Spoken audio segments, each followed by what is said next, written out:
Do you want to become a 6-figure logo designer? Well, the way you do it is through a strategic creative process, and I'm going to show you the 4-step process in this video, so keep watching to learn how I do it. I want to share with you my process on how I create logos for big clients, and if you do want a detailed breakdown, I do recommend this book from Hadil Samed. It's called How to Design a Logo. I love her strategic process. She breaks down everything from start to finish, and it's just an amazing read. She shows examples and case studies from her personal work, and she's a great designer, so definitely check it out. You can get her book on Amazon or go to her website to order it from her publisher. So I will put a link in the description if you want to get that book. Now, here's the 4 steps in implementing this process to create amazing logos. Now, this happens after you've received the invoice and you've talked to the client and you're ready for the first phase of the project. Now, the first part of this phase is actually doing a discovery workshop. So for me, I will book a 2-hour Zoom call with the client, and I'll go through the key parts of the business. And what my goal is in this session is to extract all the golden nuggets and key information about the business, the goals, and the brand and the users all in that session, so I can, create a strategy and have creative direction for the design. You want to ask high value questions regarding, the goals, the target users, what's the future vision of the business, how much do they want to earn per month, what is the type of business they'll be doing in the future, all these type of questions. You also want to find out the what, the why, the who, the how, and the where. So what platforms are they going on? Who are they targeting? What is the business about? How does the product work? What are the features, the benefits? And why is the business functioning? What is the core belief and goal that the business has? Now, once you've gone through that call with your client, what you want to do is summarize everything into a 1 to 2 page creative brief, so you can use that information, distill it down into simple facts, so you can extract that and use it for your strategy and also the design phase. Now, during the discovery phase, you want to cover these key parts of your brand identity strategy. Number 1 is brand naming. Now, a lot of businesses will come to you with a brand name already, so you most likely won't have to do a brand name, and you can do some more research online. There's plenty of books out there, but typically I don't do brand naming because my clients come with me with a name most of the time, right? So brand naming is number 1. Then second is brand core. So we need to talk about the mission, the vision, and the goals. So what's the ultimate mission of the business? What is the purpose? Why are they doing what they're doing? What's their 10-year vision or 20-year vision? Who do they want to be? Who do they want to be impacting? And what is their objectives and goals? Do they want to just generate income, get downloads, create more leads for their website, or create awareness around a social cause that they're building for? It always depends on the brand and the business. Once you've gone through the brand core, you want to go through brand differentiation. Now, brand differentiation is all about how do you stand out from your competitors? Are you distinctive? What is your USP, your unique selling proposition or selling point? How can we be distinct? And we also do a competitor analysis. So one of the things you can do is actually do a competitor map, and you can see your direct competitors and your outlier competitors, so your indirect competitors on the outside. So you can research on those competitors to see, okay, what are they doing? What are they working on? What's their messaging look like? What does their brand look like? What does their logo look like? So we can create something that's totally different from the competitors. Now, after differentiation, you do brand positioning. This is all about how you position your brand in the market, okay? Because you've got high-end brands, you've got low-end, cheaper brands, and you want to see where do you want to fit along that spectrum. So it's all about perception. How do you want to be perceived? You also talk about the onlyness statement. Marty Newmeyer introduced that, where you create an onlyness statement about the business. So that's your positioning in the market. So it helps you remember. And then also you want to talk about the target audience. So who is your target audience? The general public you're attracting. Then you want to talk about the ideal target. So the ideal user, who is the best user that you want to attract? Is it like tradies? Is it 30-year-old marketing executives? Is it millennials who are content creators? What is the user? And then what we do is go on to create user personas. So we have a card based on the demographics and psychographics, their dreams, their desires, their fears, their wants, their needs, all in one short page or whatever we create. So we have that map of who that person is, so we know who we're attracting when we think of design. Then lastly, we go through brand personality. What's the look and feel of the brand? How do we want to look like? The colors, typography, the logo, all that type of stuff, right? So we go for the look and feel. We also talk about the brand archetype. What type of character are we playing? Are we the lover, or are we the magician, the creative, or are we more of the everyday man, more like a Target or a Kmart type of vibe. We need to go through that. Then you also talk about the brand attributes, what's the X factor, what is the look and feel, what is the user, what is the benefit to the users as well, and just all those key parts. And then obviously the messaging, which can be slogans and taglines. So what is the core tagline of the brand? And what is a slogan? A slogan is used in messaging, whether it's a social media post, poster, an ad, whatever it is. So that's all part of the personality. So that is step number 1, the discovery and strategy phase. Remember, each process is different depending on your experience, depending on your personal flavor, but this is sort of what I use in my process. Now, step number 2 is the creative thinking and research part. Okay, so the first thing I love to do is actually do mind mapping. You can use a tool called Mura, or you can use something like Figma or FigJam. They use that. Or you can just go back to pen and paper and do sketches, create word bubbles. Now, the key part about this process is about creating word associations. So you want to write down the key words that you discussed in the strategy and discovery phase, the things that you wanted to focus on. And then you start branching off and creating other words that are related with those core words you want to focus on. And so you really want to narrow it down, and then you can use that as the key factors for your look and feel of the brand. Another cool tip is that I use a thesaurus as well. If I get stuck on words or I don't understand something, I'll go on Google, go on the thesaurus and look up the word. Now, once I'm done with mind mapping, I'll go into visual image research. Now, I love using websites like Dribbble, Pinterest, Behance, Logo Lounge. There's so many different websites. I also have lots of books on my shelf, design books that I love to check out of brand identities or stationery or logos. That really helps me get inspired.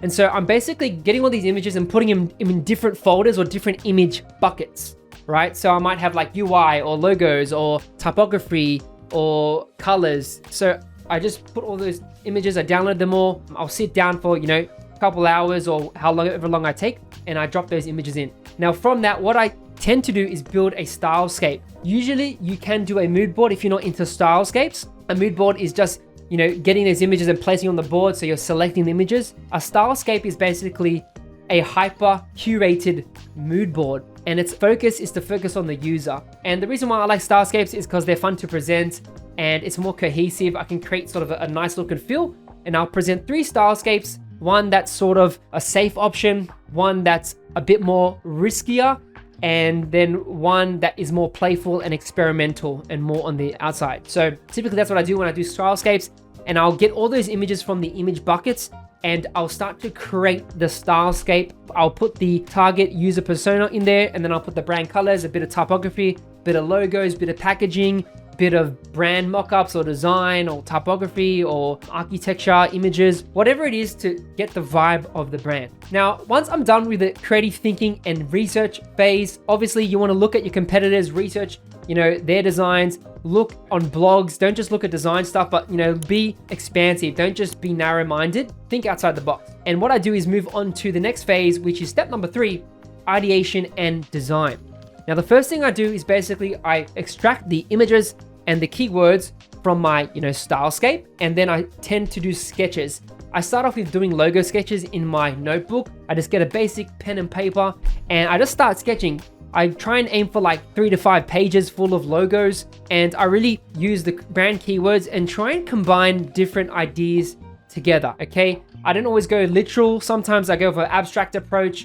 Maybe it's a typographic approach. It just depends on the goal and the vibe that we're trying to aim for. Now, once I'm done with sketches and I feel like I'm in a comfortable position, I'll wait a couple days after I've done the sketches to refresh my mind. Then I'll go into vectorization. I'll bring the sketches into Illustrator, and then I'll start to trace over my favorite solutions that I think is best for the project. And then I start to vectorize that, create an AI version of that. And so I just put it on a board, and it gets pretty messy most of the time. And then I start to create those logo options. Typically I do 2 to 3 logo options. You can do as many as you want, but don't go overboard with it. Now, once I'm done with the logo design, I tend to start adding color. So I'll extract brand color palettes from images, or I'll just make up my own color palettes, or I extract some from other brands I've seen from different industries, and I just combine it and make my own color palettes. And so I typically make a primary color and also a accent color. So I typically have one main color. It could be like a bright blue or bright red. And then I have used like grays. I like using like a charcoal black. Obviously white gets used as well. And then I might have some other accent colors that are complementary to the main color. Now, once I'm done with colors, you go into working on the typography system. So I think on the key typeface that I'm working with and the fonts that I'm going to be using. So it could be like Gotham bold for headlines, and then the body copy might be like an interregular. So I think of the headlines, captions, the body copy, how the type's going to be used on web, on print. And typically that's what I do. I build out a system that the client can use. Now, I love going to sites like Adobe Fonts or Google Fonts for fonts because they're really high quality. A cool website is actually fontshare.com as well. Check out that. They're really good and solid. And typically those websites are really great. And I start playing around with different fonts and I love customizing it, especially if I'm like working on a typographic logo. I'll always customize the logo and the font to make it a bit more unique. Now, once we're done with the type, we move on to the visual identity. So the elements that make up the visual identity. We have the logo, the colors, the type. Now we can work on things like creative patterns, seamless patterns, or custom icons, graphics, textures, photographic style, all those type of things that make up the whole of the brand. Things that we can use on social media templates, print objects, or the website, whatever it is. It could be illustrations, it could be 3D, it just depends. So I'd like to make custom packages, custom pattern, custom icon set, because it just makes the brand feel way more unique than getting just generic icons off online, right? So you want to create that visual identity, and then sometimes you might have to design for wayfinding. Maybe it's a museum and you got to design the signage, right? Or design a poster or a sign for a shop. All these things start to come into play. It just depends on what the scope is for the project and what the client is willing to, have the budget for, etc. Now, lastly, after you've created the design, we go into the production phase, which is step number 4, production. Now, this consists of creating a project presentation. I also include 2 revisions on the presentations as well. So after I've done the round 1, you go round 2, and then round 3 would be the final round. I don't like to have too many revisions because I'm strategic. I follow a process, so we're always objective and not subjective. So number 1, when I create a presentation, I recap on the strategy and the discovery. So I'll put the stylescape, the brand attributes, the personality, brand character, differentiation, the positioning, all those things. I'll put that at the front of the presentation so we can recap, refresh the client's mind. Then I'll move on to showing the logo construction, how we come up with the ID, the brand colors, the typography system, the brand visual elements, and then I'll create mock-ups using those brand elements and the logo to make it look real. So I always invest in premium mock-ups. I try to avoid free ones because they're usually not as good. But typically what I'll do is I'll show the logo in context. So I create mock-ups that are contextual and relevant to the actual industry and to the actual brand that we're working on. And I'll create a nice set of small mock-ups, large mock-ups. So a large might be a billboard, a small mock-up might be on a cap or a sticker, something small. So I try and balance it out. And if it's a website, I'll put it on like a UI, or I'll show it on Facebook mock-up or a phone, etc. And what I like to do is I like to tell the story and show that process of how we got to the final decision, and positions you as a professional, and it shows the client that you really thought out your design decisions and that the brand will come to life if you use amazing mock-ups and show it in the best way. I also create social media templates and anything we decided on. So maybe we design some Twitter banners or LinkedIn banners, email templates, stuff like that. Maybe a letterhead or stationery package. I always typically include that. And so we need to design those templates as well. I usually use Illustrator for that. And then I'll obviously show examples in the presentation. And then I can finalize those templates once we've gotten the approval for the client. We can always go back in round 2 or round 3 and just touch up the templates so it's ready for exporting. Now, this leads me on to the final stage, which is project delivery, okay? So before we move on to project delivery, we need final approval.